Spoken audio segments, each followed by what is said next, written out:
Tonight we slip into the forgotten rhythm of what if antibiotics landed in the Black Plague. Boring history perfect for dozing off. Before you sink deeper into the pillow, brush a gentle tap on like, and if these hushed tales soothe you, let subscribe follow. Leave a quiet clue about where you're listening from, something your city is known for, but don't name it. I'll try to guess where you are as we map the night together. And tell me the exact minute you pressed play. London, 1348. The city breathes smoke and sickness. The river stinks of salt, fish, and something that clings to your skin like old secrets. The wind drifts heavy with ash, soot, and the sweet rot of too many wet bodies buried too shallow. You walk slowly through the morning fog. The mist here never truly lifts. It only folds into corners, hides in sleeves, and sinks beneath doorways like a second soul. The gate is open. It always is now. There are no guards anymore, just a bent wooden beam that once stood tall. Now it rests across the road, like someone tried to block the way, then gave up halfway through. You step past it. Your boots make no sound, not because you're quiet, but because everything else is. No carts, no dogs, no hammers, no bells. The silence here isn't peaceful, it's bruised. You carry a satchel at your side, leather, soft, not old but worn. Inside, sealed behind clean plastic, are blister packs. Pills white as chalk, shaped like ovals, quiet as stones. There are 12 of them. Each one could stop the fever. Each one could be mistaken for a sin. You reach the village square. No one greets you. A few windows shut. Others stay cracked open just wide enough to watch. You pass door after door. All of them bear the same black mark, a thick X, painted in tar or soot. Some look rushed, some almost careful, like the painter didn't want to upset the wood. You count the doors out of habit. 1, 2, 3. At the 7th, you stop. There's a woman there, sitting on the ground, dress soaked through, hair stuck to her cheeks. In her lap is a bundle wrapped in linen. A child. You crouch slightly, trying to see. The boy isn't moving. His skin is blotched, lips tight and dry. One eye is open, but not seeing. His fingers twitch now and then, like they're chasing something in a dream, or holding on to the edge of one. The mother doesn't speak. Behind her stands a priest. He wears the robe, but not the look. His eyes are hollow, like he said the same prayer too many times and forgotten how it ends. You kneel beside them. Your satchel creaks. That's the only sound. The priest takes a step forward, then stops. His robe brushes the air like a curtain between rooms. You reach inside. The plastic crinkles, an unnatural sound in this world. The woman flinches. You pull out a capsule, pale, smooth, ordinary. Or to you anyway. To them it looks like something not meant to be touched. You lift the boy's chin gently and place the pill between his lips. His mouth moves by instinct. He swallows. No one speaks. You stand, adjust your coat, nod once, and walk away. That night, the wind changes. Not completely, but enough that you notice the difference. It no longer smells like fire.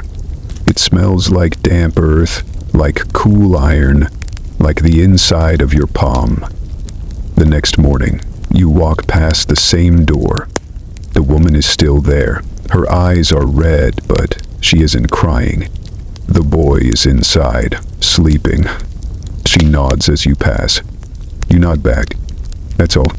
Later that day, someone knocks. It's an older man. Clothes, clean, but rough. Eyes tired. He says, "My daughter, she's young, coughing. I've tried everything, even the salt." You let him speak. Then you open the satchel again. 3 pills. That's all you give him. He cups them like coins, then leaves. 2 days later, she's walking, laughing. He returns and sets a loaf of bread outside your door. No note. You leave it there, let the birds take it. Dry ironic aside. The birds thank you, the bread did not. Rumors follow before footsteps do. They say you carry holy stones. They say the pills shine in the dark. That one turned a pool of blood into water. That another stopped a woman from dying, but also made her speak in tongues. They say the pills are cursed, or blessed, or both. They say the X marks on doors vanish if you place a capsule under the child's tongue before midnight. They're wrong, but you don't correct them. By the end of the week, you've been summoned. Not kindly, not harshly, just formally. A pair of monks arrive with a scroll. One reads, the other stares. Neither meets your eyes. You nod. That night, you leave a foil packet by the monastery gate. You don't stay. In the morning, it's gone. People begin to refer to you without name. They call you the one who carries the white stones. They say you don't eat, that your shadow bends backward, that you speak to rats. All of that is wrong, but one part is right. You do carry something they don't understand, and in this time that makes you dangerous. Because here, healing someone can be a challenge to God. In history, it doesn't bend quietly. But that wasn't the last house with a mark on its door. The morning arrives not with sunlight, but with stillness. You open your doors slowly, not out of fear, but habit. Even light feels louder these days. Sounds stretch like softened bells across the air. The village smells different now. The air's cooler, drier. No smoke, no salt, no rotting breath. You notice it before anything else. The fog remains, but thinner, like it's holding back. You step into the square. There are fewer people visible, though you know they're watching. Curtains twitch. A broom leans unused against a doorway. Someone closes a shutter gently when they see your eyes sweep past. You pass the house you remember. The woman is there, but now she's standing. No bundle in her lap. Her hands are empty. She leans against the wall beside her door, tired but breathing deep. She doesn't look up, but her door. It no longer bears the thick black X. Someone has tried to wash it off. Not perfectly, to mark remains in streaks and dust smears. But you can tell it's been scraped, clawed away, by someone with shaking fingers and not enough water. No one speaks of it, but everyone sees it. You walk further. A few houses down, there's a new X. Thick, fresh, wet. Next to it, though, is something stranger. A curve drawn beside the mark. A second line. Soft, shallow, almost graceful. Like a sideways eye, or a petal, or a question no one wants to answer. You stare at it. The door is closed. Someone coughs inside. You don't knock. Your satchel is nearly empty. You left most of it behind on purpose. But already, you know, these marks will spread. Not the X's, the new ones. That night, someone knocks. Not hard, just twice. You open the door and find a man standing with his hands folded. He wears gloves. New ones. Strange. Too clean for his clothes. He says, "My brother helped carve the monastery stairs. His hands are split from stone dust. He has a fever now." You say nothing, only look at him. He doesn't repeat himself. He waits. You hand him a single capsule. He bows just once, then walks away without another word. In the morning, something is left on your doorstep, wrapped in cloth, carefully, like a gift. Burned a bundle of boiled rags, raided a small bowl of barley, and a red thread tied around a carved wooden spoon. Nope. You keep the spoon. The thread you loop once around your wrist. You tell yourself it's a reminder, but it feels like a binding. That day, you walk the edge of the village. A young girl sees you and points. Her father hushes her, but he doesn't look angry, just unsure. She keeps pointing. When you look back, she's drawn a circle in the dirt with her heel. It's wide, clean, unbroken. No one speaks of it, but others begin to copy it. At the chapel, the bell rings too early. You arrive to find the abbot bent over a basin of cold water. He watches his own reflection ripple with candlelight. The pill you gave them rests on the altar, still untouched. He doesn't look at you, only at the water. We blessed it, nothing changed. You to reply. He wraps the capsule in cloth, places it inside a wooden box beside the holy oil.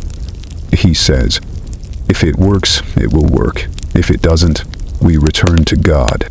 You nod, but inside there is only quiet. The next rumor arrives by dusk. She gave the boy a pearl, someone says. It shone like frost. When it melted, he stopped shaking. Another says it must be swallowed on a moonless night. Another swears garlic rubbed on the chest afterward makes it permanent. None of these are yours, but all of them are passed like stories told around fire. You don't correct them, not because you agree, because you understand. These people need something to believe in, and stories fit better in their hands than science. A mother stops you in the lane. She doesn't ask for a capsule. She asks if it's true that if a child swallows one without being sick, the illness will never come. You tell her nothing. She weeps, but she thanks you anyway. Dry ironic aside, she also offered you garlic, salt, and 3 buttons. You took none. She thanked you twice.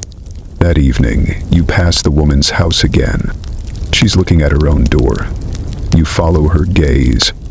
The black X is completely gone. In its place, drawn with pale chalk, is a perfect circle. Empty inside. No mark, no cross, no symbol. Yet a space. You don't know who drew it, but she didn't stop them, and you didn't either. Others have begun copying it. On doorways, on fences, on their own skin. It means something now, even if no one agrees on what. Healed, watched, claimed, marked for mercy. Whatever it is, it's catching, and no one is stopping it. But that wasn't the only new shape to appear on the chapel walls. The boy is walking again. Not far, not fast, but each step seems to rewrite the ground beneath his feet. He holds his mother's hand like it's a thread tying him to something softer than death. He doesn't speak much, but when he does, even the priest listens. Some say the capsule erased his memories. Others say it gave him new ones. One rumor says he saw a light behind his eyes, a ribbon of color that curled into his name before fading like mist on a mirror. You never told him your name. You don't ask what he saw. You only watch. A novice comes to your door holding a folded square of parchment. He doesn't knock, just stands in the frame until you notice him. You ask what he needs. He offers the paper like a secret. Inside, a drawing done in charcoal. Beard, hand, long-fingered, holding a pill between thumb and forefinger. There is no face, no setting, no caption. Just the gesture. You ask where he found it. Pinned behind the bakery oven, he says. Someone must have drawn it when the firewood ran low. He doesn't say why he took it down. But, he adds, in a whisper, they say if it's taken before moonrise, the ghosts can't find your lungs. You fold the drawing again and place it inside your coat. Not because it's true, because it's being passed from hand to hand. And in a place this quiet, stories are the loudest thing left. At the edge of the market square, a widow stops you with a soft voice and something wrapped in black cloth. She doesn't speak at first, only unwraps it. Inside, 2 of your capsules, and a third, slightly larger, chalky, uneven, carved by hand. You turn it slowly. It's an imitation. Too white, too smooth in places, too rough in others. The size is wrong, it crumbles slightly under your thumb. She says, "I gave it to my husband. We had no more of the real ones. He died the next morning." She buried him with it still in his mouth. You nod and wrap it again. Not for evidence, for memory. For the weight of belief. They begin to copy more than just shapes. You see it in the streets. Small pebbles wrapped in foil. Dried garlic tied in silk. Red thread looped around children's necks like soft protection. One child wears a pouch filled with ash and a single chicken bone. She calls it her ghost stone. You ask her who told her that name. She shrugs and walks away. Dry, ironic aside. She named the bone Gregory and claimed it whispered advice on Thursdays. A tailor stops you near the well. Her hands are stained with dye. She doesn't ask for a pill. She asks if she can touch your satchel. You let her. She brushes her fingers across the seam where the strap meets the flap, then pulls back, quickly, like she heard something whisper. She says, "My brother died with his boots on. He would have wanted that. But I think he'd want this more." She turns, and with the tip of her boot, draws a perfect circle in the dust. No one erases it. Later that evening, you see it again. Carved, small, careful, into the chapel wall. An oval, soft-edged, alone. The abbot sees it too. He brings a cloth and water, scrubs until the stone is raw. By morning there are 3 more. No one mentions them, but they stay. A boy tugs at your wrist as you pass the smith's yard. He doesn't say anything, just places something cold in your palm. Within runs, you open your fingers slowly. It's not a capsule, not chalk. Whittled into the same shape, carved carefully, polished smooth with age or patience. Someone made this. There's someone who had never seen the real thing up close, but believed in it anyway. You hold it tightly. For a moment it feels warm. You slip it into your coat beside the drawing. In the middle of the square, someone has etched new marks into the well stones. A ring with dots inside it. An X crossed out. A line drawn sideways like a closed eye. None of them have names yet, but they don't need them. They're working their way into the village like weeds between bricks. Quiet, soft, and impossible to stop. But that wasn't the only false capsule buried that week. The Abbey rises like a bruise on the hillside, long stone limbs reaching toward a sky too tired to care. Its bells haven't rung in weeks, not since the sacristan collapsed mid-pull and the ropes were left to hang like forgotten arms. Now the bell tower waits, quiet as the grave it shadows. You approach at dawn, though no one called for you. Something tugged you here. Not a sound, not a scent, just a soft pulling behind the ribs, like a memory unfolding. The outer gate creaks as you pass. No one stops you. Inside, the stones sweat in the cold. Salt gathers in the mortar. Candles flicker without reason. You move through the cloisters, like a shadow among slower shadows. Past a brother whispering to his bread. Past another scraping dried blood from his sandals. No one meets your eyes, but they all feel it. At the far end of the refectory, a door stands ajar. Light spills from within, amber and unsteady. You step in. 3 monks are gathered around a table. None of them speak. In the center, 1 blister pack, still sealed, still perfect. Its edges catch the candle light like polished glass. Brother Ulrich leans closest, a thin man with papery skin and a voice like forgotten parchment. He is the one who brought it in. He doesn't touch it now. He just stares, as if afraid it might speak first. Across from him, Brother Cedric clasps his hands until the knuckles go white. He mutters prayers in Latin, French, and a dialect even he doesn't fully understand. The third brother, Jonas, watches you. He doesn't blink. Is it relic, he asks quietly, or witchcraft? You say nothing. He nods, as though silence is the only answer worth trusting. Ulrich clears his throat. When I held it near Brother Mathen, he says, his fever broke by morning. He swallows hard, but he hasn't spoken since. Cedric snorts. Maybe silence is the price? Jonas frowns. Or the reward. You reach into your coat and place a second pill on the table. The three men lean back like the stone itself shifted. This one has already been touched, its edges slightly worn, a soft fingerprint on the foil. Jonas lifts it gently. He doesn't unwrap it. He just holds it up to the light, between two fingers, reverent and afraid. The sheep feels remembered, he murmurs, like something from before language. Cedric scowls. It's not sacred. It's not scripture. Ulrich's voice trembles, but it works. The room swells with silence. Outside, a bird calls. It goes unanswered. Jonas lowers the pill, places it back beside its twin, then folds his hands as though he's finished a sermon. You leave him like that. That night, the Abbey's candles burn longer than usual.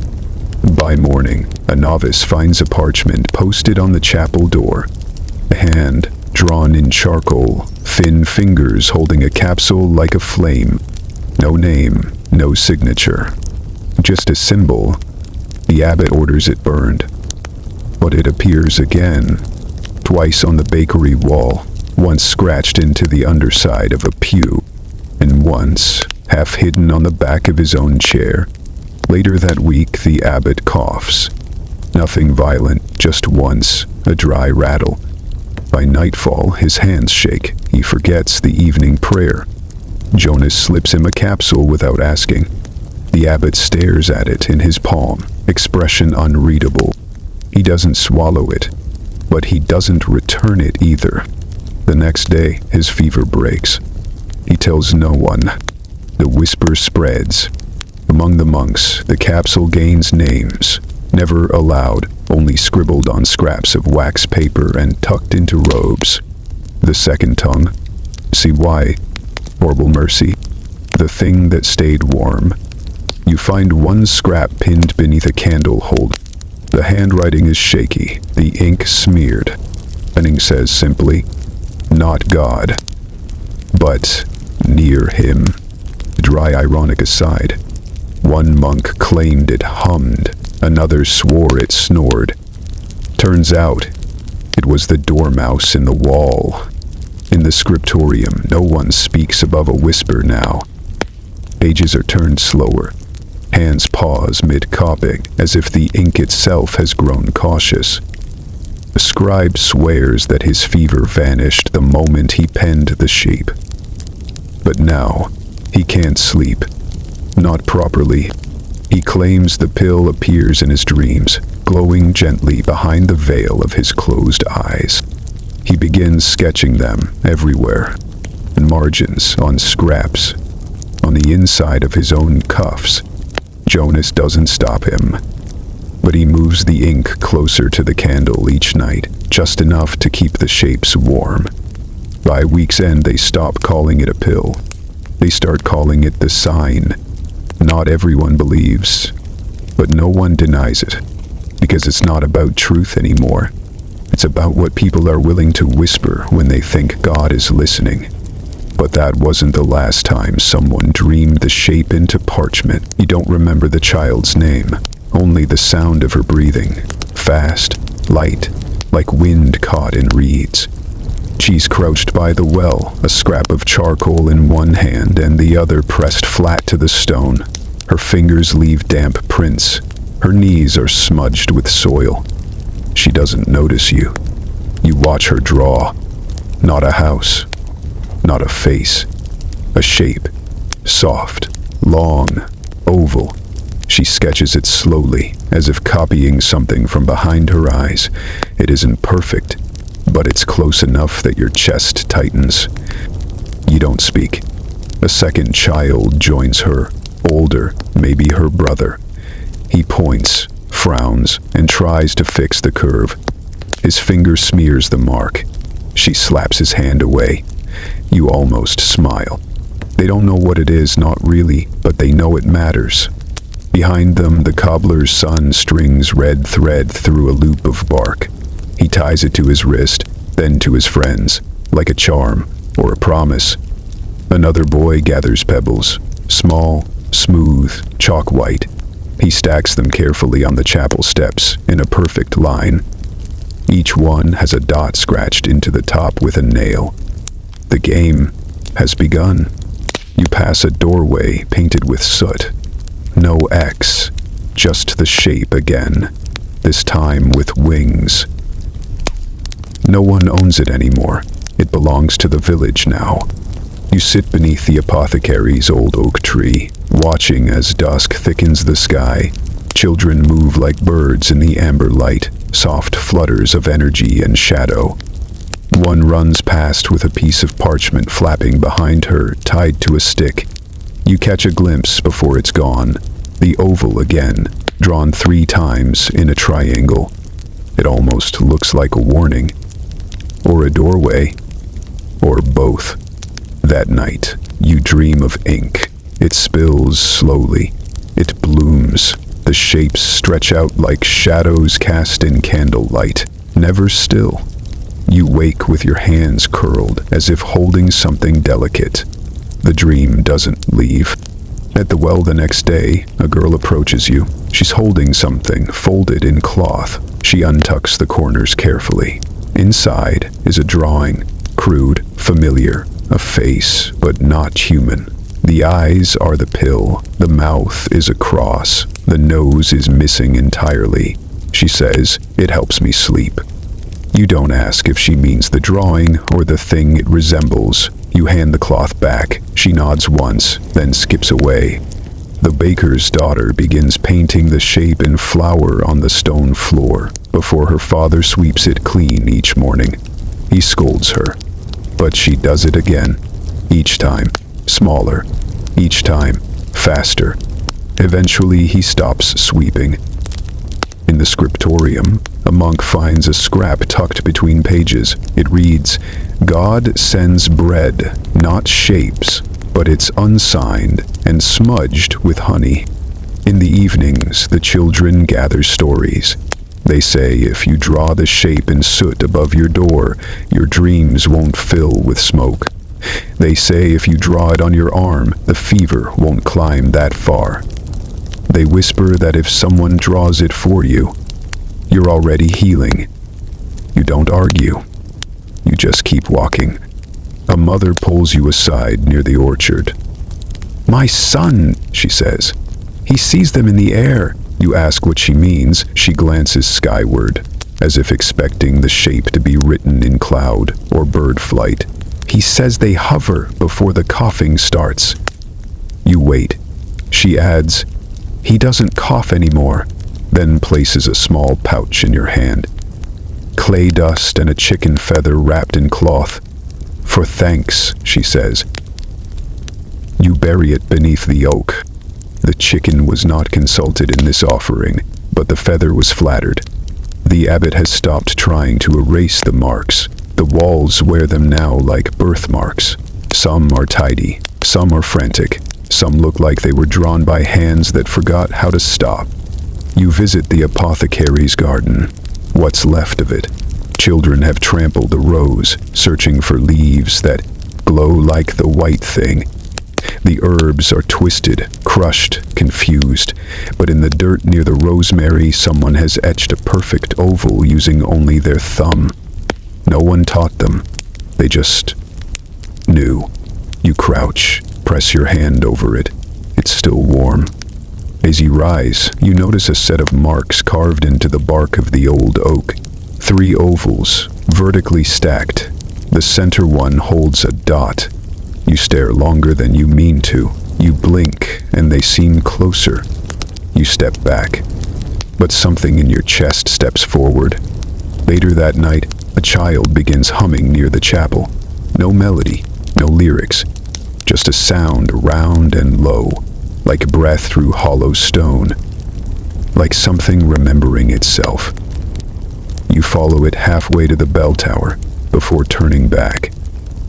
Some sounds aren't meant to be traced, but that wasn't the last time someone swore the ink moved on its own. The scriptorium always smelled of wax, ash, and cold stone, but lately there's something new. A dryness beneath the candle's soot, a kind of humming stillness in the air, like the room is holding its breath. Brother Eamon hasn't slept in 3 nights.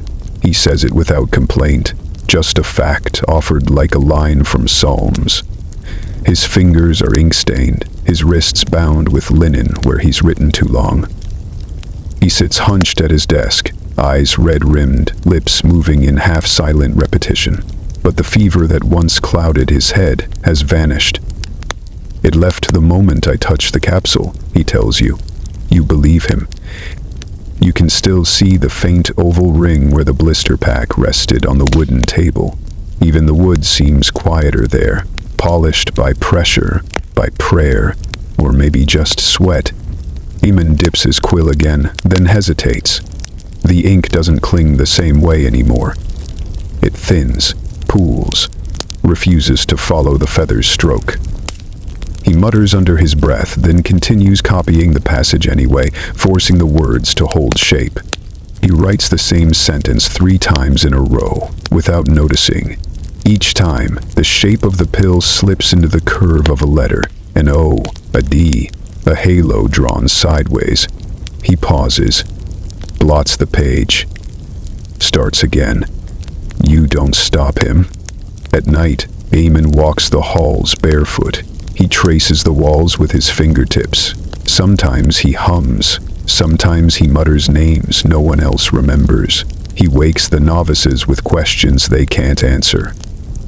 He sees the capsule in candlelight, says it glows softly. You don't see the glow, but you believe him.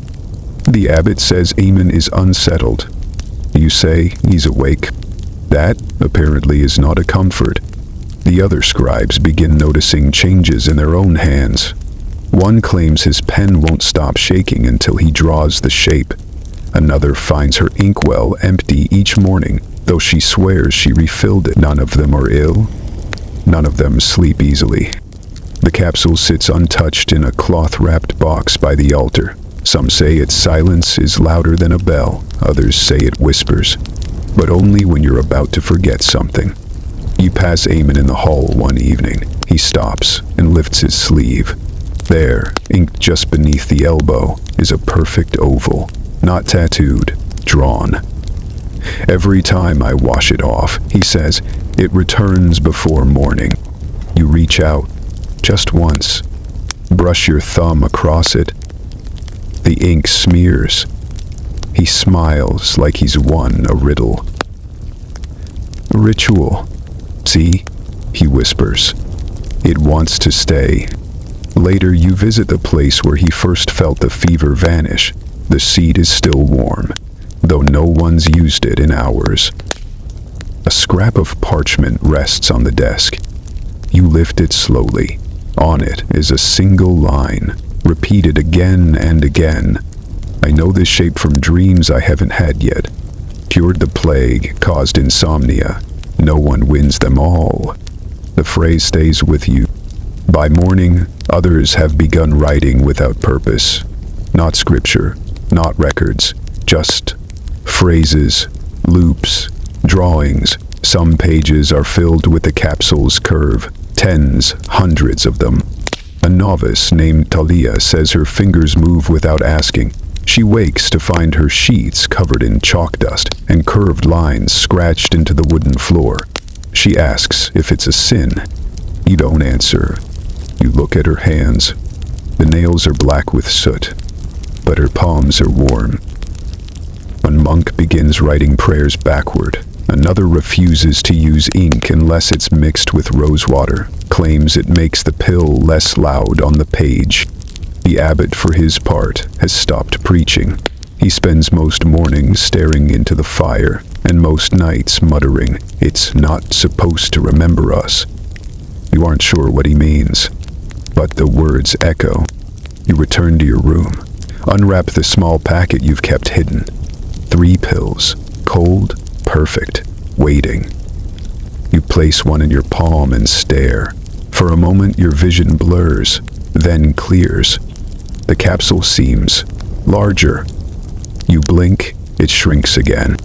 You place it back in the cloth, gently, and outside, someone begins humming. A novice, a child, the same melody again. No tune, just a soft, breathy loop. You follow the sound to the cloister. There, on the stone bench, is a piece of parchment weighted with a stone. On it, an ink drawing of the capsule, half finished. The other half fades into dust and cloud, like it's vanishing or blooming. Below it, a single phrase in crooked hand. It dreamed of us first. But that wasn't the last time ink wrote itself through sleeping hands. You follow the winding path beyond the chapel, past the moss-dark stone, past the stables, toward the low orchard hill where smoke rises without fire. The apothecary's hut still leans against the alder tree. Its walls are bramble-stained. The roof sags under lichen and time. But the garden is what's changed. It's quiet. No bees, no herbs laid on cloth, no sound of grinding from the open-air shed. The rosemary lies snapped at the stalk. The sage, once full and wide-leaved, curls inward like a closed fist. She kneels beside the thyme bed, hands shaking. You don't speak. The mortar she's held for 3 decades rests in the dirt beside her, cracked, blackened at the rim. He has burned it. Ash clings to her fingers. You crouch beside her, tracing the garden with your eyes. Where there were rows, there are now hollows. Where there were tinctures, there is a silence full of absence. She says, "I used to mix fever balm in the dark without looking, knew the weights by memory, by smell." He picks up a stem of feverfew, drops it. "They ask for the shape now," she adds. "Not the leaves, not the oils." Her voice doesn't break, but it doesn't need to. Children have stopped bringing her coughs and bruises. They wait outside your door instead. You glance toward the orchard fire pit. The scent hits first. Bitter, dry, with an edge of scorched lavender. Something once sacred, now returned to smoke. She burned her pestle too, alongside old poultices, wrapped scrolls, and a vial of something once gold. You see her watching you watch. She shrugs. You give them something cleaner, stranger. Mine's dirt and boiled. You lift a nearby pot. Inside, yarrow wilted in a curl. You say nothing. She says even God uses new tools. You don't correct her. Inside the hut, herbs hang limp. A few bundles sway like forgotten prayers, their colors fading toward dust.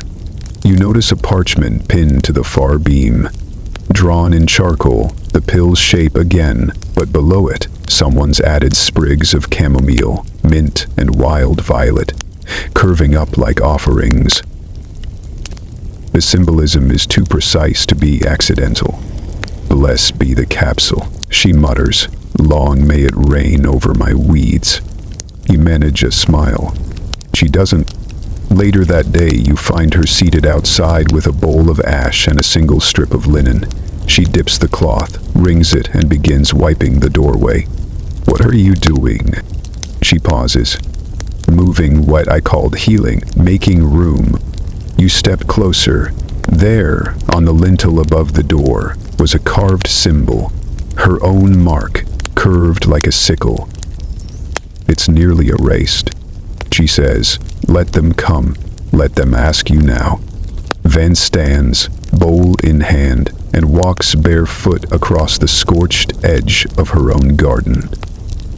You want to stop her, but you don't. You return that evening, unsure what you expect. The hut is empty, but on the work table inside is a gift. A wooden box lined with cotton, a few dried petals, and in the center her last glass vial. Clean, sealed, unlabeled. You lift it gently. Inside nothing but clear water. Or so it seems. Shake it once, the water catches light and bends it in the same curve as the pill. You pocket it, for no reason you can name. By the gate, a child waits. She holds out her palm. On it, a leaf of crushed lemon balm. She whispers, "She said this helped once." You nod. It did. But the child closes her fingers and asks instead, "Do you have the white kind?" You give her a capsule. She doesn't thank you, as runs. The orchard, now cold, still smells faintly of burning herbs. You walk its edge slowly. Footprints still lying the ash, some barefoot, some in worn leather. On a turn. In the branches above, a crow watches, silent. When you reach the heart of the orchard, something catches your eye. Carved into the trunk of a pear tree, small, careful, the oval shape again, and next to it, a broken pestle tied with twine. You leave it untouched. Some offerings are not yours to claim. As you turn, the air shifts, not wind, just presence. Hush like forgotten prayer. You walk back alone, but feel every step echo through soil that remembers more than it speaks. But that wasn't the last time someone burned what they once believed could save them. The cathedral rises like bone through mist, silent, white-veined, breathing incense and thunder. You arrive beneath the bell just as it finishes ringing, a long, echoing note carried more by memory than sound. The bishop stands at the top of the worn stone stairs. His robe is heavier than necessary, deep red, too hot for the season, but it moves like authority, stitched with gold thread and doctrine. He doesn't greet you. His eyes flicker only briefly to the satchel at your side. Inside it, 2 capsules, one chipped, one still sealed. He says, "The boy has not been baptized." You say nothing. The body must be cleansed by grace, not invention. Still, you say nothing. He steps aside slightly, allowing you to pass, though he doesn't grant permission. The corridor beyond smells of wax, old stone, and quiet suffering. The noble child lies in a chamber with 3 stained glass windows, and no light. His skin is pale as salt. Each breath stutters as though it were borrowed. The mother kneels beside him, sleepless, still wrapped in travel cloth. Her hands are clean, her prayers are broken. She sees you. She doesn't plead. She just nods. Once, you reach into the satchel. The bishop clears his throat, but does not speak. You take the sealed capsule and press it gently into the boy's mouth. His lips part without effort, but she smiles. He swallows. Nothing changes. The mother doesn't move. The bishop says, "You've turned from the will of heaven." You say you've turned toward something still listening. He doesn't reply. You leave the chamber. The corridor feels narrower on the way out. That night, the bells do not ring, but something wakes you. You hear it whispered through the cloisters. Soft Latin, clean and precise like silver on slate. The boy is speaking. They say he opened his eyes 2 hours before dawn and recited a verse no one had taught him. One of the monks fainted. Another began copying the words onto linen. Before they vanished, the mother stays silent. She only sits at his side, brushing his hair with trembling fingers. He no longer coughs. The bishop refuses to visit the room. He's seen lightning strike twice before. It never bent toward mercy. Instead, he writes a letter. You glimpse it as you pass, a sealed missive bound for the archdiocese. It reads, "Concerning irregular resurrection and doctrine drift, the morning bells sound cracked. The boy eats plain bread. He sleeps without fever. Vitally dreams aloud, in tongues, names of cities long burned, recipes no one has heard, a phrase repeated 3 times, shape of mercy not of man. You write it down without knowing why. Later, a monk finds you near the well. He says, I touched the boy's cheek. It was cool, like riverstone. He opened his eyes and said my brother's name. The monk's brother died 10 winters ago. You ask nothing further. Inside the cathedral, things begin to change.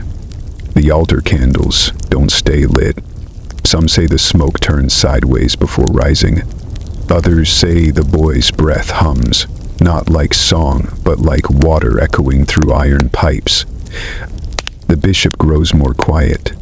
His sermons thin into riddles. He signs abruptly after he forgets the word for grace. He called it that slippery kindness. Close enough, some said. The Abbey records begin altering themselves. One scribe writes the same paragraph 3 days in a row, unaware. Another swears the ink turned to milk when she tried to copy the child's verse. The capsule the boy swallowed becomes a myth within a week. Some say it dissolved into light. Others say it left a mark behind, an oval scar, soft as breath, behind the boy's ear. He won't let anyone look. You leave another capsule behind the altar, wrapped in cloth, sealed in silence. Didn't say for whom, but that wasn't the last time a prayer changed shape in a child's mouth. It begins with steam, thin at first, like morning breath or mist laid low across stone. But it rises from the village well, even when the sky holds no sun. Even when frost clings to leaves and buckets come back with ice on their rims. Someone notices first. A child, maybe. She drops a pebble and waits to hear it splash. But the sound is sharper. Like stone hitting something that's not water, not entirely. The next morning, the bucket rope comes back warm to the touch. Wet palms steam in the air. Someone says the well is breathing. You arrive as a group of villagers gathers in a wide half-circle. No one leans close. They look, but from the safe end of fear. The surface of the well is smooth, too smooth. No ripple.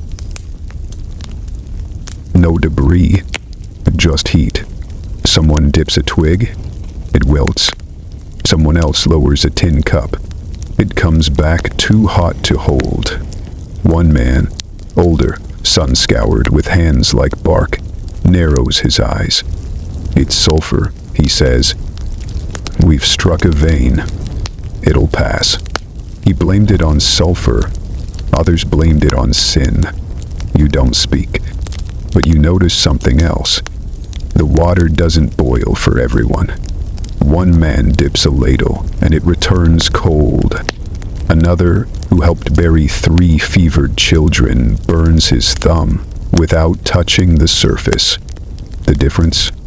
Each of the burned ones has seen the pill, touched it, or heard it described too clearly to forget. Soon the stories spread again, quicker this time.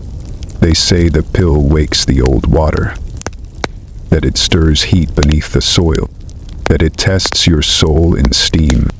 A monk claims the well is sacred. The washerwoman says it's warning them. A mason simply refuses to drink it now. He hauls snow instead, lets it melt slow by firelight. One evening, a boy drops a feather into the well. He watches it spin down until it disappears in a hiss. He smiles. The next day, 3 more try it, with leaves, with thread, with beads of wax. and becomes a quiet ritual. You walk past the well often. Each time, the heat feels different. Sometimes warm like breath on your neck. Sometimes dry as judgment. You never fetch water. You remember the old apothecary once said, "The things you touch shape the water you drink." You wonder if this is what she meant. Someone paints a symbol on the well stones. The oval again, but this time drawn upside down, with teardrop streaks. A warning or a blessing. No one agrees. The abbot sends a novice to bless the well. He returns with red palms and a dazed look for 3 days. Others test theories. If you hold the pill in your hand and whisper a name, the water stays cool. If you drop garlic in, the steam curls clockwise. If you stand too close with unconfessed guilt, you'll hear boiling before it starts. None of it holds, and all of it spreads. You sit one night on the stone edge and listen. No bubbling, no wind, but there's a like a string pulled tight, like memory pressed between heat and silence. Someone joins you, a girl, maybe 16, barefoot.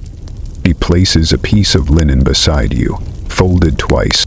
Inside is one of the hand-carved false pills. She says, "If I throw this in, will the well forget me?" You shake your head. She nods anyway, and lets it fall. The steam rises, only slightly. She walks away without waiting. The next morning, someone finds her in the chapel, sitting cross-legged, eyes closed, whispering the name of a saint no one's heard of. They say she's speaking backwards. No one stops her. By the end of the week, the well's edge is filled with circles, eyes, hands with open palms, some drawn in chalk, some etched into stone, and traced in ash and sealed with wax. Bishop forbids anyone from approaching it. But no one listens. The well becomes a place of quiet tests, unspoken hopes, of gentle fears. And though no one says it directly, everyone knows the pill has changed the water. Or maybe the water remembers the shape now and chooses who it touches. But that wasn't the only thing that stopped people from dreaming. They stopped coughing. That's the first mercy. No more rattling breath behind door frames. No more midnight gasps. No more children waking to the sound of someone being unmade in the room beside them. The fever breaks. The sweats end. The X's begin to fade. Washed off, scraped away, or simply ignored. But no one celebrates, because something else disappears too. The dreams. At first, it seems like coincidence. A mother mentions her boy sleeps through the night, but wakes looking older. A man says his hands shake less, but he can't remember what he was dreaming before the shaking stopped. You begin to hear it more. I sleep, but it's blank. I used to see rivers, now nothing. It's quiet, too quiet. A woman in the square keeps her eyes open long after dusk. When asked why, she says, "Because I miss the colors that used to come." The abbot notes it in the chapel ledger. Of those who took the white oval, fewer now speak of the night. One child draws a picture, charcoal on parchment, a row of houses, a dark sky, stick figures in bed, all with open eyes. She gives it to you without speaking. You keep it in your coat beside the circle drawn by another child, weeks ago now. 2 nights later, you hear her crying softly behind the mill. She says, "Even when I try to dream, I just see the well." You kneel beside her. She reaches out, touches the satchel at your side, and asks, "Did the dreams go into those?" You don't answer. You don't know. The apothecary's house is dark. The herbs that once hung from her rafters are gone, burned or buried. Where the mortar once sat is a small white stone, oval, smooth, cold. You recognize it. She never took the pill herself, but she touched one once, just after it cooled the fever in a baker's son. She held it briefly, then dropped it like it burned. Now her garden lies untouched, and the villagers no longer come to ask which root might soften sorrow. Because sorrow isn't softened anymore. It just waits. It waits in silence. You walk through the village at dawn. No rooster calls. No children chatter in their sleep. Windows open at night now, not for air, but to see if the dreams might return. They don't. Someone paints a circle above their bed. Another ties red thread across the footboard. None of it helps. The monk admits that the capsule he took banished his fever, but he hasn't dreamed in 12 nights. He looks afraid, though he doesn't say why. They stopped coughing, then stopped dreaming. Progress if you squint hard enough. Some begin to whisper that sleep is now a punishment, that the body heals, yes, but the soul forgets how to wander. A child claims she saw her mother walking the halls at midnight, eyes closed, not quite awake, not quite asleep. He called it feather walking. Later that week, 2 more children say they've begun to do it too. Eyes open, feet soft, no dreams, just the quiet pull of something elsewhere. You begin to wonder if the pill does more than clear infection. If it clears something older, something rooted in the fever, not the sickness of the body, but the sickness of story, of ritual, of night itself. You dream once, a brief flicker, a child standing at the edge of the boiling well, holding a capsule in one hand and nothing in the other. When you wake, the shape of the capsule is still on your palm, pressed into the skin like a memory trying not to be lost. You sit by the chapel wall that morning and feel the cold stones. They hum like the well did, like the Satchel does when no one else is near. Someone walks past and murmurs, "Better silent nights than fevered ones." But their eyes are red. You begin to wonder if silence can be a kind of illness too. That evening, you light a candle beside your door. You stare into the flame, hoping to see something familiar. Instead, the flame curves just slightly into the shape of an eye. You blink. In its place, it's gone. But you can't remember what dreaming used to feel like. But that wasn't the only thing quietly buried beneath holy ground. The chapel smells of beeswax and old paper. Even now, as winter fingers through the village, the stones inside remain warm. But not from sunlight, no, from memory. You walk softly, though no one asked you to. The floorboards do not creak, they listen. The abbot waits near the altar. His hands are folded, but the knuckles shift, like he's holding something invisible. His breath fogs in the light of the narrow window above him. You stop a few paces away. He doesn't speak yet. Instead, he pulls out a velvet pouch, old, torn at the corners, stitched with thread the color of dried blood. He opens it slowly, as if air might break what's inside. You already know what you'll see. 10 capsules, white, smooth, sleeping in cloth like eggs that remember winter. People don't meet your eyes as he speaks. They must go beneath. You nod, no protest, no question, just the shape of agreement. Because by now, even silence feels sacred. He lifts the edge of the altar's cloth. The stone beneath has cracked. Just slightly. A wound in the chapel itself. Together, without speaking, you pry it open. Dust gives way. Stone shifts. The air underneath is cold enough to bite. You lower the pouch into the space. Not with ceremony, with precision. It doesn't feel like hiding. It feels like planting. A last resort, or a first prayer. The stone slides back.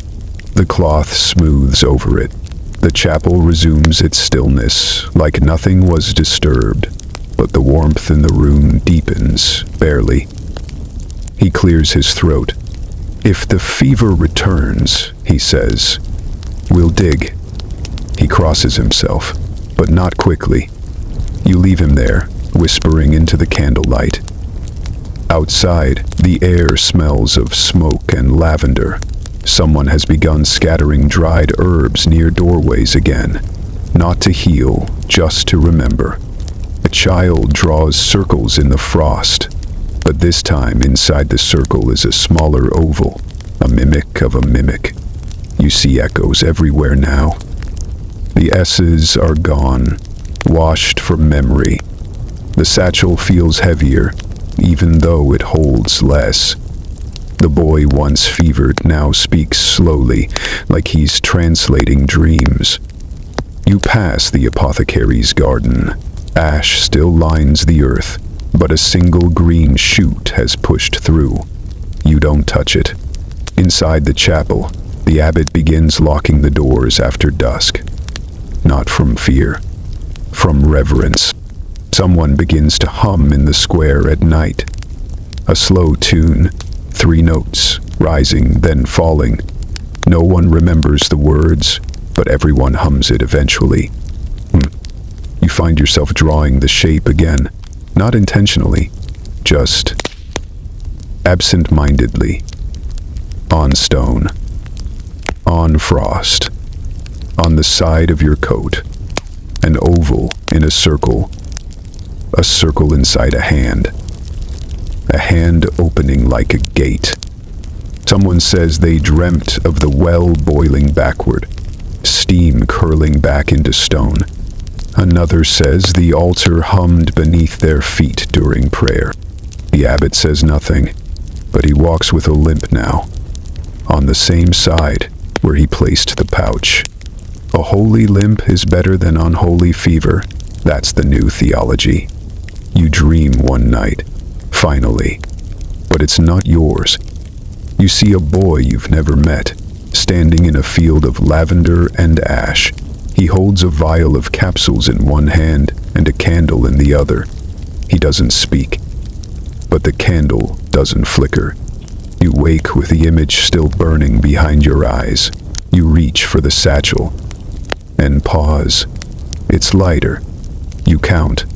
1 fewer than you remember. You look around, slowly. Nothing broken, no footprints, no sounds. But the satchel no longer hums. It waits. But that wasn't the last time the flame refused to burn. Begins with a man whose name no one remembers, but whose voice always arrived just before trouble. He walks into the chapel after dusk, past the empty pews, past the pulpit carved with saints whose eyes have softened over time. In his hand, cupped like something too cold or too holy, is one of the capsules. He says nothing, only moves toward the brazier near the altar. The abbot is already there. He watches unmoving, his fingers brushing the cloth that hides the stone beneath. The pouch sleeps there still. Or should. The man kneels before the flame. You're there too, silent, leaning in from the shadow near the rear wall. He lowers the capsule toward the fire. The brazier crackles, orange and gold licking upward, hungry for anything human. He waits, just a moment, then drops the pill into the center. Everyone watches. It should melt. It should blacken, curl, hiss. It does none of those things. The flame dances around it, bending, folding, retreating. But the capsule remains, untouched, unburned, still white, still whole.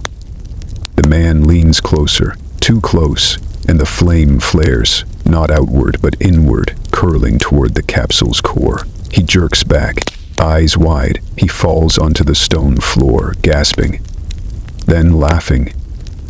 "I saw it," he says. "I saw the gate open like a book with no words. No one moves. His eyes shine too much. His teeth chatter, though the room is warm. He crawls backward toward the chapel doors, then runs. Shoeless. The abbot does not speak, only lowers his head. The brazier crackles. The pill remains. You walk forward slowly, step by step. No one stops you. You peer into the flame. The capsule is still there, now glowing faintly from within, as if holding back a memory too large for the room. You do not reach in. You do not breathe, but you feel something pull behind your ribs, like a thought you haven't had yet. Later, the monks extinguish the flame. Still, the capsule does not crack. They place it in a box, wooden, carved with symbols no one will name aloud. They bury it in silence behind the chapel. But the whisperers do not stop. Some say it summoned a demon, others an angel. One man insists it simply refused to die. A child draws a flame with a white oval at the center. He calls it the egg that never hatches. You ask him why. He shrugs. I saw it in a dream. The candle wouldn't go out. A woman brings you a bundle of rosemary and salt. She presses it into your hand and says, "We need something to undo it, just in case." You nod, but there is no undoing now. The boy, who once took the first capsule, now walks barefoot in the mornings. He traces his fingers along fences, draws circles into dew. He hums the song, 3 notes, rising then falling. When you ask him what it means, he says, it keeps the fire outside the skin. You don't ask again. You notice fewer people using candles at night, not from lack of wax, from hesitation. Flames flicker oddly, sometimes not at all, sometimes sideways. A monk claims the chapel brazier still glows faintly, even when cold. He claimed he saw God, the rest saw a fool with a fireproof tablet. 2 years ago, the abbot begins sleeping in the sacristy. He no longer eats bread. He blesses the pouch beneath the altar every morning, 3 times. No one dares ask why. You walk past the smithy and find a shard of bone shaped like a pill, charred black, edges melted. Someone tried to copy the capsule again, and then destroy it. You pocket it anyway, not as warning, as pattern. That night, someone lights a lantern near the well. The light glows steady, but the water no longer reflects it. You stare, long, then close your eyes and see the capsule, whole and burning, behind your lids. When you open them again, the lantern is gone, and the well steams faintly in the moonlight. But that wasn't the last time grief grew louder than the fever. The fever breaks, not with fire, but with absence. You notice it first in the silence between coughs, the way the grave diggers sharpen fewer spades, the stillness in the chapel bell. No one announces it. There's no morning trumpet or divine flare, but people begin to breathe without flinching. Children wake without sweat on their necks. The well no longer boils, it just waits. You walk the lanes and smell rosemary again, real this time. A boy runs past you, laughing. You stop walking, because the sound is too clean, too sharp against memory. You watch him disappear around the bend. Then you remember. That same alley once held 3 bodies and a broom stained red. The silence that follows laughter is louder than grief. You pass homes once marked in soot. The doors are scrubbed now, some even painted. One has flowers in the window, but inside the shadows linger longer than they should. The apothecary does not speak to you. She no longer carries her basket. Instead, she sits beneath a half-dead tree and hums the circle song under her breath. You recognize the tune. Everyone does. The girl draws in the ash near the chapel steps. Not symbols anymore. Names. You don't stop her. You can't remember all of them either. A monk brings you a piece of parchment folded like a prayer. Inside, a name you recognize. Your own. You don't unfold it again, because now memory carries more weight than illness. People no longer ask for capsules. They ask questions.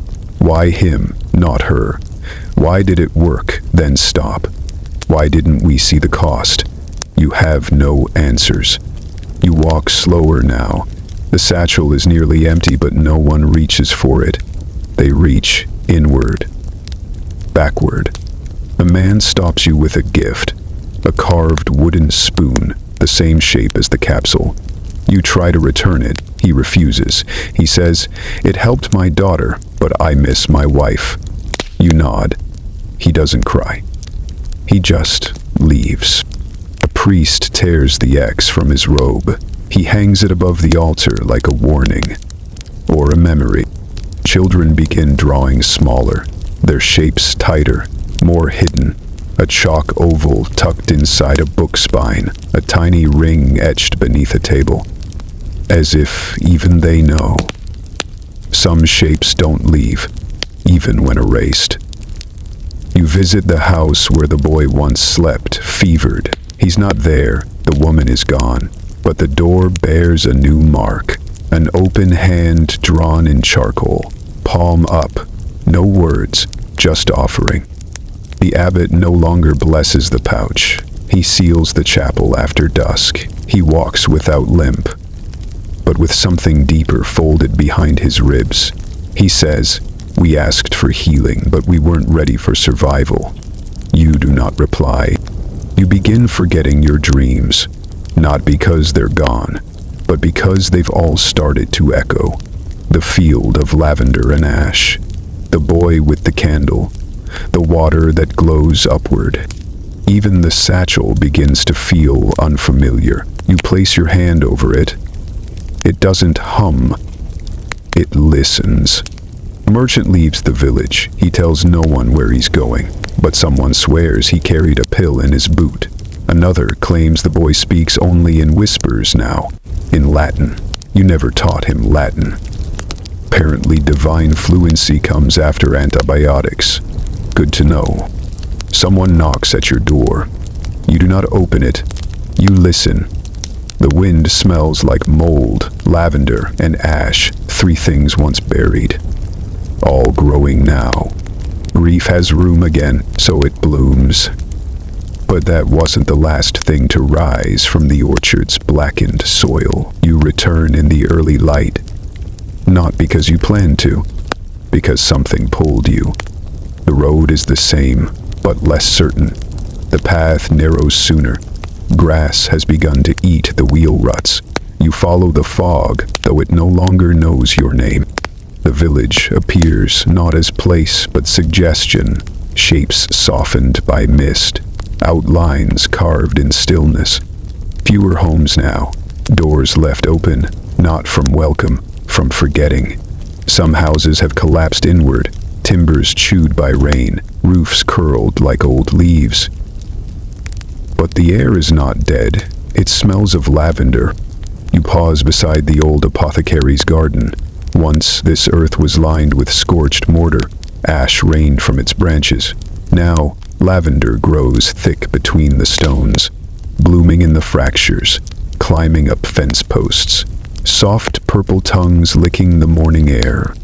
You kneel, gently brush your fingers across a stalk. It doesn't resist. It leans, like it recognizes you. You move toward the chapel. It stands, but the walls breathe mold, not in patches, in veins, spreading slow and deliberate across the stone. The door groans as you press it open.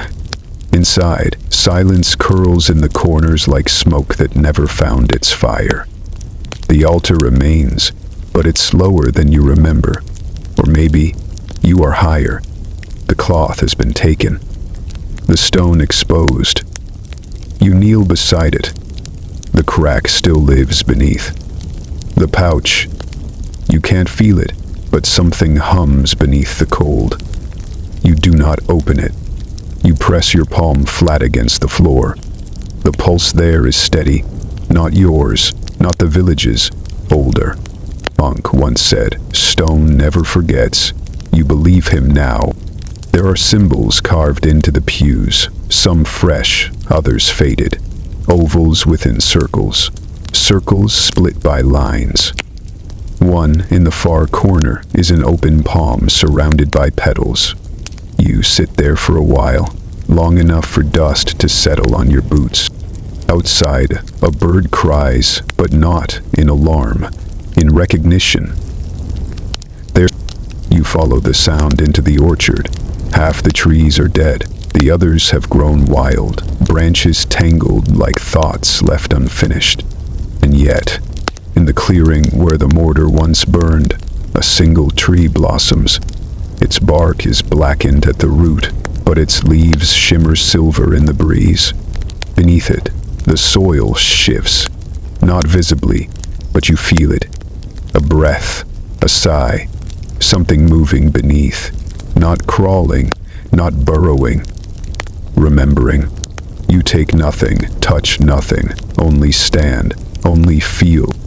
The wind rises. It smells like lavender, mold, ash. 3 notes, rising, then falling. You turn and the path back has disappeared, but you are not afraid, because nothing truly leaves here. Not the plague, not the cure, not the questions. They live in the cracks between things, in the marks children once drew, in the pill that refused to burn, in the spoon carved from memory. In you, you walk without choosing a direction, only a rhythm, soft, intentional. The satchel no longer at your side, just weight in your steps. And behind you, in the soil beneath the chapel, something pulses once, then fades. But that wasn't the last map that left out the village name. Centuries pass like dust in a bottle, settling, shifting, never quite still. You stand in a field that should be empty. The map said nothing was here. No path, no village. Only grass and a shallow hill that rises for no reason at all. But the air tells a different story. You breathe in, and the scent is not clean. It's rain-wet stone, lavender bent by wind, ash soaked into loam. You kneel, touch the ground. Fingers come back smudged with gray. The hill hums faintly beneath your palm. Not a sound, just a memory, pressed too long beneath the skin of the world. A historian once wrote of a place just south of the known road, where the trees refused to grow in straight lines, where the birds avoided the sky, where compasses spun in silence. You found the passage in a book missing its cover, the ink faded, the footnote torn, but it brought you here. And now, you remember things you were never told. A chapel swallowed by vines, a circle drawn into dust, a boy with a pill on his tongue. You've never seen him, and yet, you know how he blinked.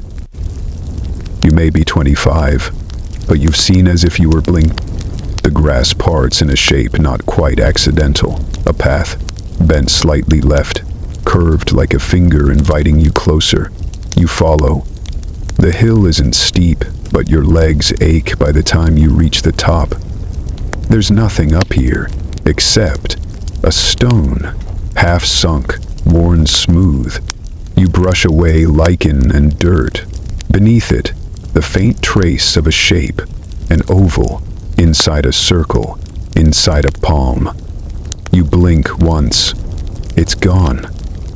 Must have been a trick of the light, or a very persistent mole with artistic vision. You sit. The sky stretches wide. Clouds drift like old stories, the kind whispered at fire's edge, too strange to retell, too familiar to forget. Wind brushes past your face, cool and deliberate. It smells like nothing at first. Then, just for a moment, lavender, then mold, then ashe. You don't flinch, you let it pass through you like breath. Somewhere beneath your feet something waits, not buried, just resting. A child once carved a pill from bone. Another drew circles into her sleeve. A monk sealed a pouch in stone. You were none of them, but they knew you, and you, somehow, know them now. The satchel appears in your lap. You don't remember placing it there. It's old, frayed, soft at the edges. You open it slowly. Inside, one capsule, unbroken, pale, still. You leave it on the stone. You don't need it anymore, but someone might. As you rise, your shadow leans the wrong way. You smile, not afraid, just curious. The grass bends in your absence. The air carries your shape for a moment longer, then lets it go. You descend without sound, only rhythm, the same slow breath the village once took. Lavender behind the teeth, ash beneath the nails, mold in the folds of old prayers. Somewhere, a boy dreams in Latin. Somewhere, a door marked with a circle creaks in the night. Somewhere, a map curls inward, shrinking from this place. Not out of fear, but respect. Some names aren't meant to be kept, only felt. You walk toward the edge of the page. The field ripples once, like breath on cold glass, and forgets you. This begins again, but not where it should. You are somewhere different now. Not the village, not even near, but something has followed. You walk a narrow road through fog-touched fields. The stones underfoot are unfamiliar, gray-yoop, chipped, forgotten. The hedgerows whisper, but they use a different tongue. There is a town ahead, small, with a chapel that leans left and shutters that close more often than they open. You carry nothing, and yet you know you are not empty. The people here speak softly. They nod without meeting your eyes. A boy watches you from behind a crooked fence. His hands are chalk-streaked. He draws shapes in the dirt with a stick that's been whittled down to a ghost of a branch. You pause. He finishes a circle, then draws a smaller one inside it, then pauses and walks away without looking back. You kneel. In the center of the smaller circle, he's pressed a smooth river stone. Oval, pale. You don't touch it, you know what it means. But here, they do not yet. The chapel smells of wax and iron. Inside, the priest lights no candles.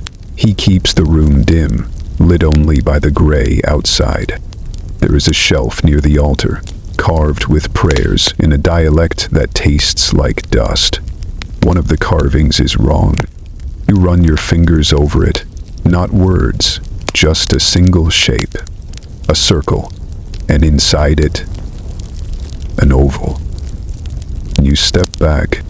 A woman enters, carrying a pot of herbs that smell like rosemary and regret. She sets it down near the door and whispers, "They started appearing a season ago. First in the loaves, then the wood." You ask nothing. She answers anyway. No one carves them. They just show up. At the edge of town, a shepherd keeps his sheep near a spring that hasn't flowed in years. He found the mark there too, etched into the rim of a dry stone basin. He told no one, but he carries it in his pocket now. A flattened pebble wrapped in linen. "Found it under the yew," he mutters. "She'd been sick, not anymore." You don't ask how many stones he's kept since. The fog here is thinner than the old village, but it still listens. You wake one morning to find a thread wrapped around your wrist. Red, knotted once. You don't know how it got there, but it feels familiar. You suspect the sheep had something to do with it. They're always up to something when you're asleep. In the marketplace, someone has drawn the shape into the flour dust behind the mill. No one claims it, but no one sweeps it away either. A child sees you watching and whispers, "It keeps the breath away." You don't ask what that means. You already know. You leave the town with nothing in your hands but a pressure behind your eyes. like the edge of a dream you almost remembered. At the edge of the path, someone has left a carved spoon, tied with thread, tipped in ash. You don't pick it up, but you stop and bow your head. The fog thickens, the path bends. The world does not forget what it's not allowed to understand. But that wasn't the only thing whispered near the dry well. You don't remember the well being here. The town is small, smaller than the one before. Just 3 streets, a church, and fields that don't grow what they used to. No one speaks of the past, only what doesn't work now. But the well stands where no road leads, tucked behind a crooked shed beneath a broken lintel. Stones stacked too carefully to be forgotten, but somehow they were. You walk past it the first time. Nothing draws your attention. Until the second loop. Then something changes. There's a rope draped over the stones. Frayed. Dry. Its end curling like a question. You stop. Peer into the dark. There's no water. Just silence. And a sound you don't want to name. Soft. Like breath held beneath stone. You lower your hand inside. Not deep, just far enough. It's cool, still, not damp, not airless, but something in between. You think you hear, but no. Not words, not voices, just shape. Like someone thinking too close. You lift your hand, on your palm. Ash. You didn't touch anything, but the imprint is oval, soft, pale at the center. You wipe it away slowly. Behind you, a child watches. They say nothing, but their hands are behind their back, holding something. You turn. They step closer. Place a stone in your palm. It's smooth, warm, wrapped in thread. You look down. The thread is red, knotted once. You nod. The child runs. The rope over the well is gone when you look again. So is the ash, but not the shape. The stone remembers. That night, the villagers speak in softer tones. One says they saw a woman weep into the well. Another swears she whispered the name of someone buried in a different town. You don't correct them. There's nothing to correct. The well doesn't want stories. It wants silence. It wants stillness. You sit beside it before dawn. Fog drifts through the grass like sleep unmaking itself. Birds do not sing here. Only crows pass overhead, silent, wide-winged, watching. A man joins you. He brings a jug but doesn't lower it. He says, "My wife died a year ago. Her breath still lingers in our room." You say nothing. He doesn't wait for answers. He places the jug on the rim of the well, walks away. You don't move.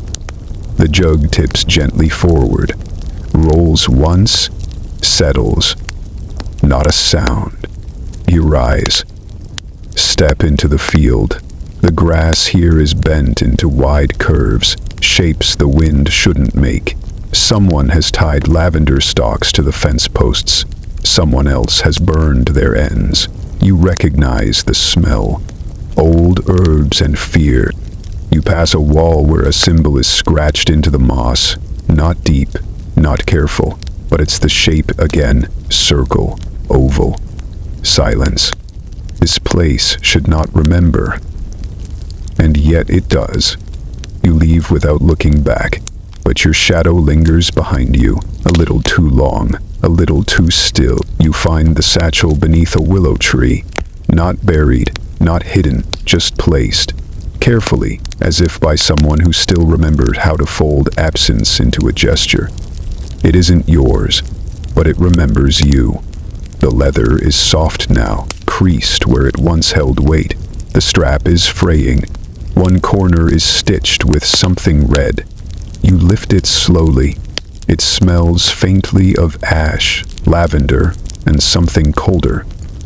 Not rot, not mold, just the memory of clean air left too long in a sealed room. You open it. Nothing inside. No blister packs, no capsules. Just a small piece of linen, folded once. Wrapped around, nothing. You check again. Still nothing. But when you turn the cloth in your hand, it leaves a faint, oval impression in your palm. You don't understand, but you don't need to. The satchel is lighter now, but heavier in other ways. You carry it, not by decision, just... At the edge of the village, a girl sees it and points. She whispers, "It's the ghost pouch." You ask nothing. She runs away laughing. Dry ironic aside, she also claimed it meows when no one's looking. Jury's still out. That evening, a man stops you at the well. He doesn't ask what's inside. He asks if he can hold it. You hand it over gently. He presses it to his chest, closes his eyes. When he hands it back, he leaves something behind. A small wooden token, shaped like a leaf, carved with a single line that curls, then breaks. You don't remove it. The satchel is beginning to collect things again, but not objects, not really. You pass a barn. Someone has drawn the shape in dust on the door. Circle, oval. But this time a thread runs through it, drawn in soot, breaking the shape just slightly. You pause. You've seen this before, not here, but close. The satchel's thread flutters once in the wind. At the chapel, someone has placed a satchel-shaped bundle on the altar. It's wrapped in white cloth, tied with red string. Inside, a stone, a spoon, a feather, and a single pale bean. The priest says nothing when you lift it, only watches. His eyes are tired, but not afraid. He says, "Sometimes faith requires weight." You nod. You leave the bundle untouched. Outside, the fog curls low. In the field behind the chapel, 6 stones mark old graves. 5 bear names, barely legible. The 6th is blank. But at its base, someone has etched a circle. Inside it, a single mark, not a cross, not a line, just a space. A quiet place where something used to be. You kneel, rest the satchel beside it, just for a moment. It doesn't fall over.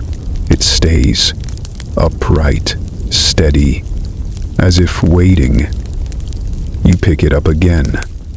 Walk on. At the edge of the town, someone calls to you from a window. They don't ask your name. They ask, is it true it gets heavier the longer you carry it? You look down. The satchel hasn't changed, but your shoulder aches. You smile, just faintly, then turn and vanish into the wind. But the graves weren't all filled, and the names kept arriving anyway. The path leads you past stones, not headstones, not markers, just slabs, flat and sunken, as though the earth coughed once and then closed its mouth. No flowers, no offerings, but names scratched, etched, pressed like bruises into the stone. You kneel beside one, run your fingers along the groove of each letter. It isn't familiar, yet your breath catches anyway. Another stone sits farther on. No name, just a circle, drawn carefully, almost lovingly, and within it nothing, just space. A third bears only a spoon, carved into the top edge. A fourth has no shape at all, just a scrap of red thread tied to a stick nearby, glowing like it's remembering someone you forgot. They call this place the half yard. You don't ask why. You already know. The air smells of time and dust. The sun never quite breaks through here, just folds light into shadow, slow and uneven. You see a boy drawing ovals into the ash near a burnt tree. He draws them side by side, then crosses one out, leaves the other hole. You ask what it means. He shrugs, says that one didn't need it, this one might. He presses his thumb into the center, leaves a mark, small, dark, uncertain, and he walks away. You follow the curve of the land until it dips. Not quite a hill, not quite a grave. There you find a circle of stones. No writing, no offerings. But the air hums low. Inside the circle, a satchel. Not yours. Another, prayed the same way. Stitched with red. You don't open it. You've learned not to. Beside it, someone has placed a loaf of bread, hard with time, and a single feather, pale, thin. You sit beside it for a while, long enough for the wind to shift. You almost think you hear someone whispering your name, but not in this tongue, not from this time. A woman approaches, older, holding a candle that's not lit. She nods at the satchel. "We've buried 3, she says. Only 1 returned." You say nothing. She lights the candle without fire, just breath. It glows for a moment, then fades. She leaves. You remain, dry ironic aside. You suspect the candle knew it had only one good trick left. That night, you dream in lavender and thread. Circles floating in the dark, names spoken backward, then swallowed. You wake beside a stone that now bears your name. You don't touch it. You walk away slowly. Next morning, the stone is blank again, but you feel something in your palm. An impression. Oval. Familiar. The satchel is heavier. Not by weight, but memory. Someone calls from across the field. They're digging again, but they're there, beside the dry well. They've tried to bury someone, but the earth is hard. Not frozen, just unwilling. Each spade strikes like a question left unanswered. Vial, touch the ground. Like it's warm, and when you whisper the name carved on the shovel's handle, the dirt crumbles. Not down, but outward, like a breath being returned. They stare at you, but no one speaks. Later, you pass another stone. Someone has written, "Not yet," in chalk. You smile and keep walking.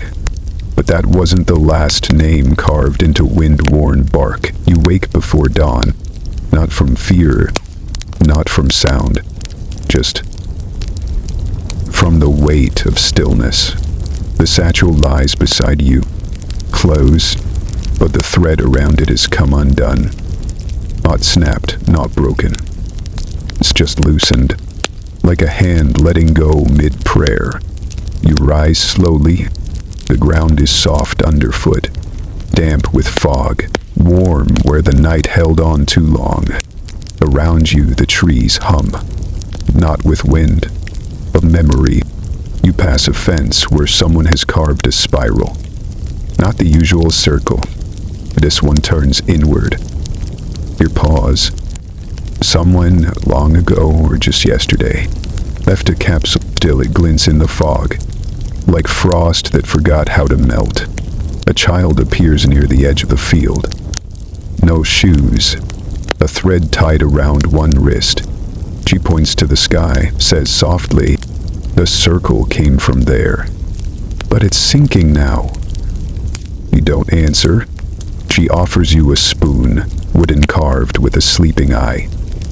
Then runs. You took it into the satchel. It doesn't make a sound. You continue. Every step folds you deeper into the fog. Every breath tastes faintly of time and something older, a smell you know but can't name. The kind that only lives in dreams or the backs of drawers. You reach the place where the first door once stood. The one with the X in the circle. And nothing. Now it's only a wall. Blank. Quiet. You sit beside it. And for a while, you do nothing. Then, A hand touches your shoulder. It's yours. You don't remember lifting it, but there it is. You draw a small shape in the dust beside the satchel opens slightly. Inside, one capsule. You didn't put it there. It gleamed, not with light, but with waiting. You do not touch it. Instead, you close the flap. Tie the thread again. Twice. You rise. Leave the satchel hanging from a low branch, where mist will find it, where birds will wonder. You step away. Behind you, the shape in the dust blurs in the wind, but not completely. Nothing here ever vanishes. Not really.